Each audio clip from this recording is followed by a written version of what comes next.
Welcome to Pointblank. My name is Patrick Omo-Osagie. This Thursday, I'm going to address what is known to me as the American political football. You would say political football? Yes, political football. I refer to two elements, actually three issues in the American system that I consider political football. One is health care, the second is immigration, and the third is gun control, as you might say. But I'm going to deal with two of those issues today because I think health care is really a little bit on the edge now because they seem to have some kind of legislation that has taken care of some of what they used or how they used it as a political football. Now, what is football? It's a game that you kick the ball around or you pass it around, depending on what part of the world you are in. In Africa, in Europe, football is about kicking it around. In America, it's about throwing it around. And that's why I call gun control and immigration an American football, because they keep tossing it around. They will never solve it. Nobody's going to get a touchdown doing what they're doing now. So those are the two issues I'm going to address today. So once again, welcome to Point Blank on this beautiful Thursday. I'll take a quick break and I'll be right back.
Welcome back.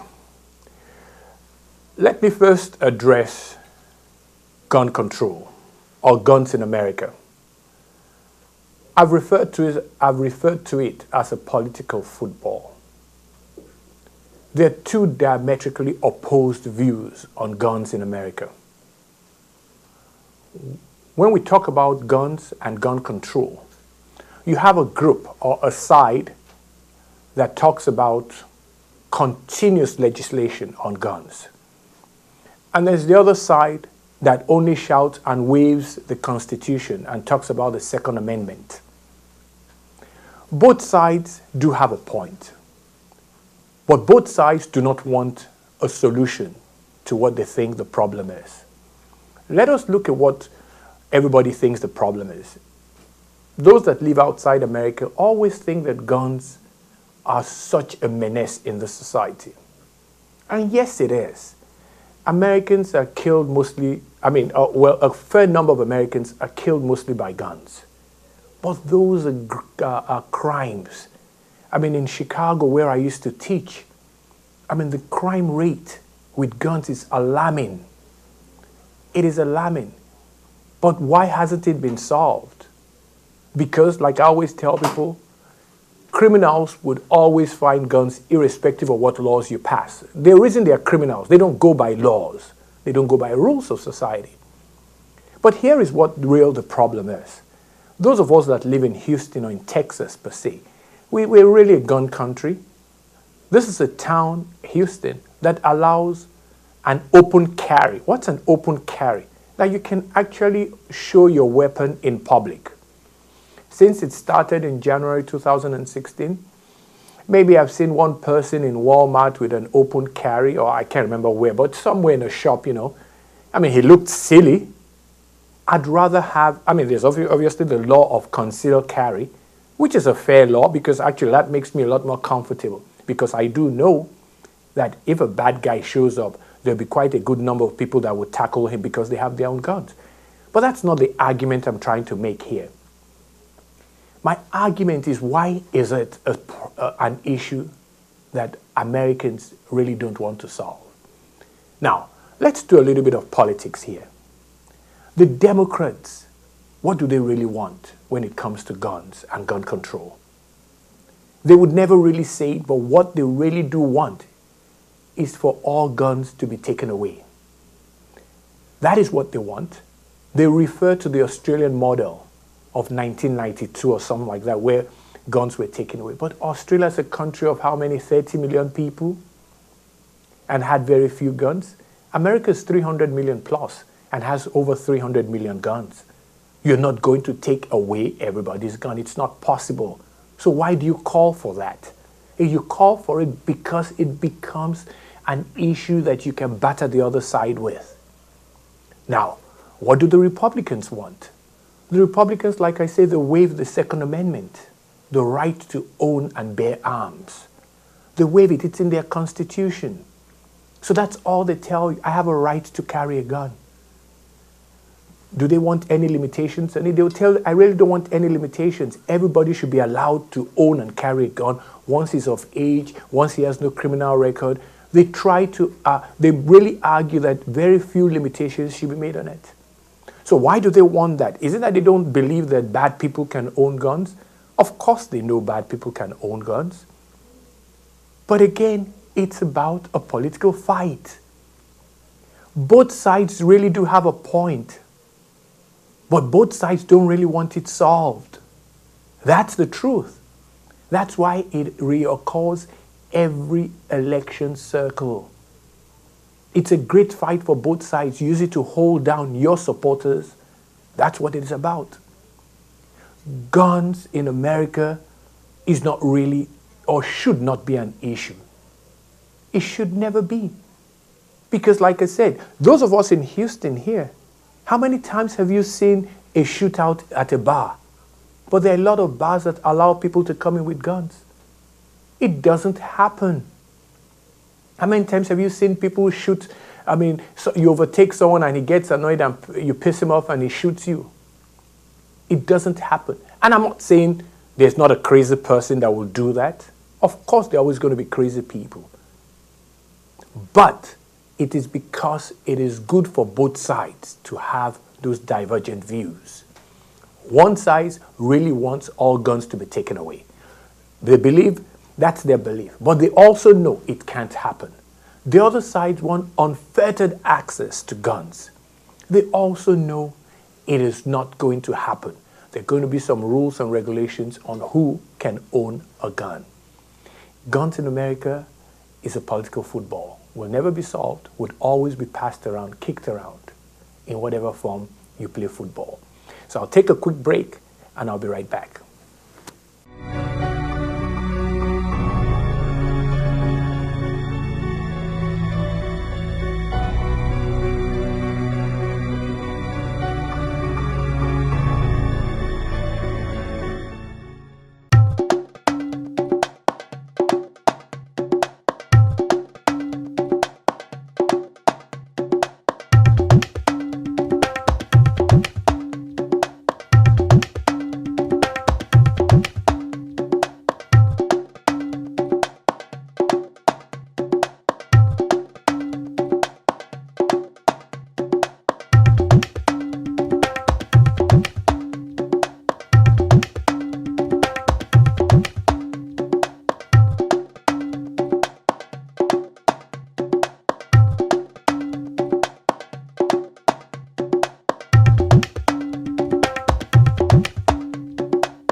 Welcome back to Pointblank. Again, my name remains Patrick Omo-Osagie. You can reach me on my Twitter handle, which is PJ-Osagie, or you can hashtag the program, which is hashtag Pointblank, or watch me anytime, anywhere on MBCLiveTV.com. So I'll go to my second issue, which is immigration. Why do I call immigration a political football in America? Again, because both sides of the aisle, which is the political aisle, right, mind you, I don't want to call them divergent views, but both of them have a stake with immigrants. So they both, I'll put it this way, they both love immigrants. So solving the immigration problem is not something they want to do. They leave it out there because you can use it to clobber either side. Now, I'll give you an example. Why do the Republicans like immigration? People will tell you because of cheap labor.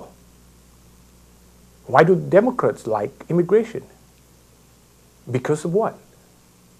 Because of a social state. The more immigrants that they can provide social welfare for, the more likelihood at any time, if they ever become citizens, would vote Democrats. It's a political football.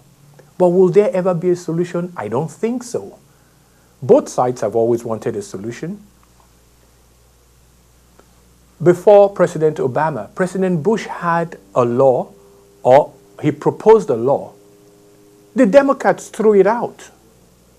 When Obama came to power, for 2 years, President Obama had both houses, the Senate and the House of Reps. Why did he not do immigration? Because if you solve the problem, you don't have anything else to use as a political football. The game is over if the issue is solved. He refused to solve it because it's easier to play the game. You need a ball, and immigration is a ball. That's what it's all about. But let's go further into a little bit of details. Many people, or the numbers tell us that maybe there are about 10, 11, 12 million illegal immigrants in America. And here's what I'll say, so what? The so what is not that I don't care that they are illegal immigrants. The so what is, so what are you going to do with them? Those of us that come from Nigeria, would at times, I kind of laugh with my friends and when we say, oh, you cannot deport 11 million. I'm not advocating deporting 11 million. But here's what I always say. Even Nigeria, some almost 30 years ago, deported 2 to 3 million West Africans, mostly Ghanaians. I'm sure that shocks you. We deported 2 to 3 million and nothing happened. We actually have one of the best slogans still today, and we name a lot of things that way. Ghana must go. It became a cry. Thank God there's no cry like that now. All we hear really by one of the presidential candidates is, I'm going to build a wall. In the case of Nigeria, Ghana was not even our next door neighbor. There were 2 countries between us and Ghana, and we got them out of our country. Again, I'm not advocating deportation or mass deportation, but something has to be done. You're either going to give the people here some kind of pathway to legalization. I'm not using the word citizenship, to legalization. But it's never going to happen. Because the moment it happens, both sides no more have a ball to play with. The Republicans, on the other hand, they love cheap labor. They do. I don't care what anybody says, but it's part of the reason they don't see why should it be solved. Because if you solve it, all of a sudden, people that you pay, maybe I'm not going to call it a low wage, but people that you kind of pay unfairly because they are here in some kind of undocumented fashion, happens no more. That is the reason why you see these things only really prop its head every 4 years. Because it's a political football. Both sides believe they can win without solving the problem. And that's what happens. I still have more on immigration, But let's take another quick break. When I come back, I would explain American immigration and why the need for immigration is really very important for America. But this time, I'm going to talk about legal immigration because that's really what benefits the society. So we'll take another quick break, and I'll be right back.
Welcome back.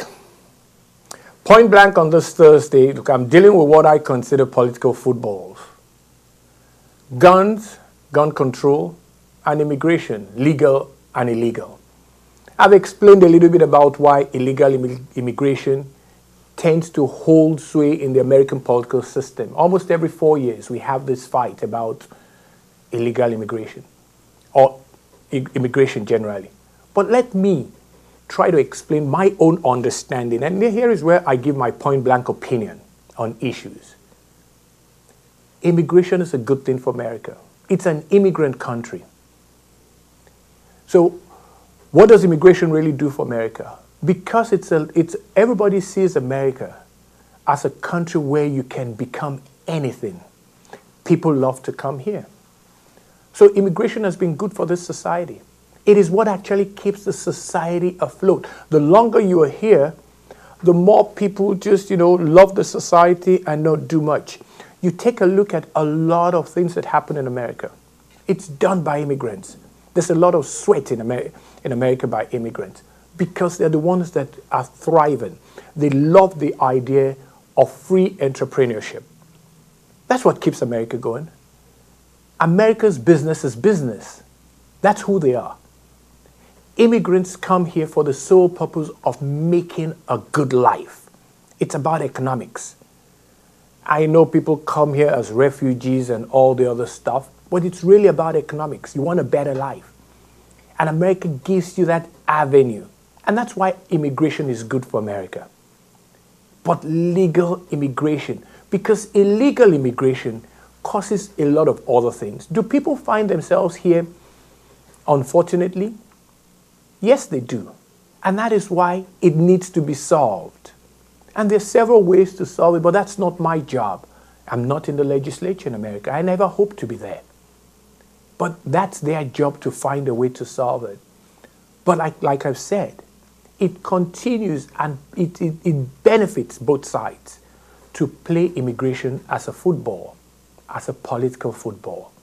Because once again, the Democrats want immigrants legal. Even though they are illegal today, they want them legal with no consequences.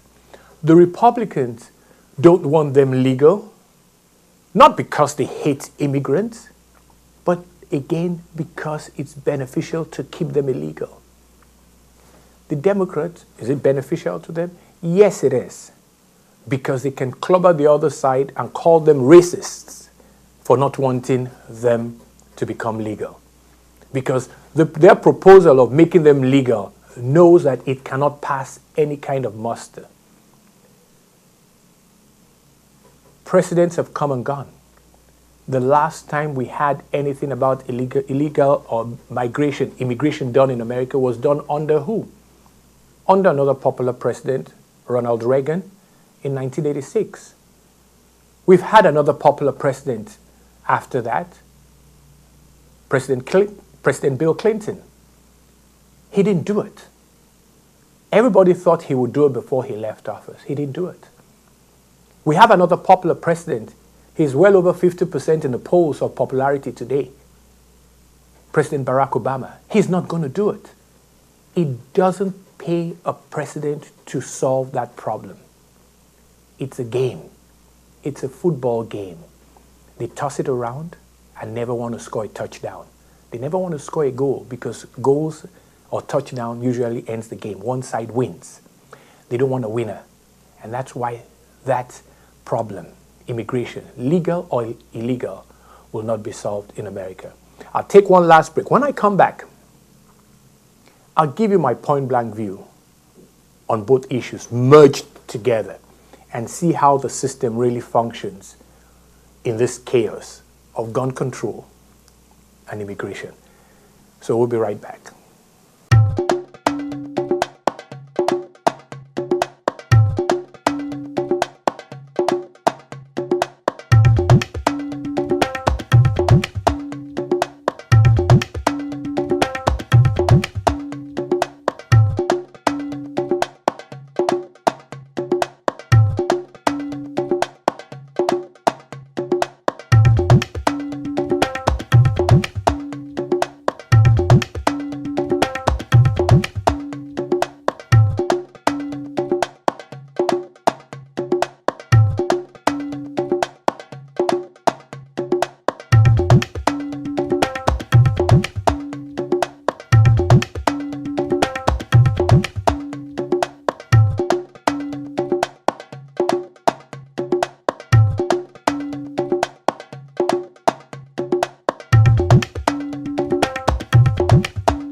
Welcome back. You're watching Point Blank this Thursday evening. My name is Patrick Omo-Osagie. I've dealt on two issues, immigration and guns, or gun control. Let me merge them together in kind of a political philosophy of mine. What is it about guns that Americans love? To Americans, gun is part of their culture. I don't care whether you're Democrat or Republican. Gun is part of the American culture. I remember my very first few days in America, many years ago. I'd been here and my first Thanksgiving, a classmate of mine said, look, I should follow him to some kind of village, somewhere in Illinois there, one of those farm towns. And just like we have what we call show glass in our living rooms back in Nigeria, where your mother puts her old designer plates and china and all that, they had guns. I couldn't sleep. I'd never seen so many guns in a show glass, like we call it. It was what was in their living room. And I was scared. It was like as if a gun would jump out and come and shoot me in my bed. But over the years, I've become comfortable around guns. Not to carry one, but I'm comfortable around it. I know what it is for. I know what it can do. I know it can harm. I know it can kill. But that's not really the issue. Philosophically, I've come to understand that Americans love their guns because it's part of their culture. No other country has that culture. But again, America is not the country with the most use of guns. Or no, not use, the most ownership of guns. I'll surprise you. Switzerland has the most guns per person because every adult male in Switzerland has a gun. Because they don't have a standing army, every adult is the army. So they get trained at 21 and they all carry a gun at home. But they don't have a lot of gun deaths. They barely do. Because the use of gun is not in their culture. So it's in the American culture. And that's why we have this argument about how to control it. But I said, trying to control it is not really what people want. One side wants confiscation. They want it taken away. The other side wants unfettered access to ownership because of the Constitution. How do you get the middle? The middle is simple. Let people own guns at a certain age and let the laws of crime. If you commit a crime with a gun, there are punishments. If you carry a gun when you're not supposed to have one, there should be punishment.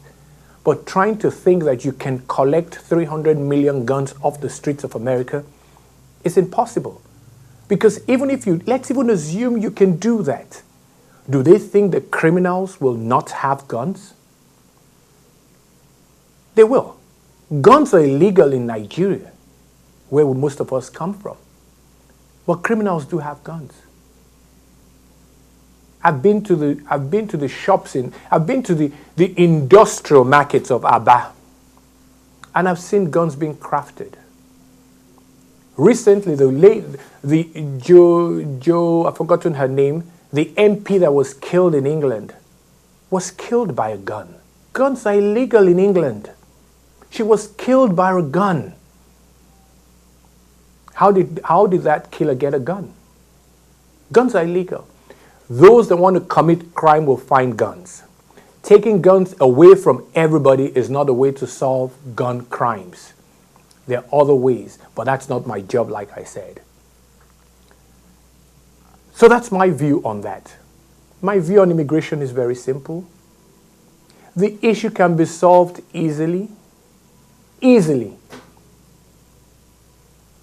Give everybody here, or been here for some time. It happened in 1986.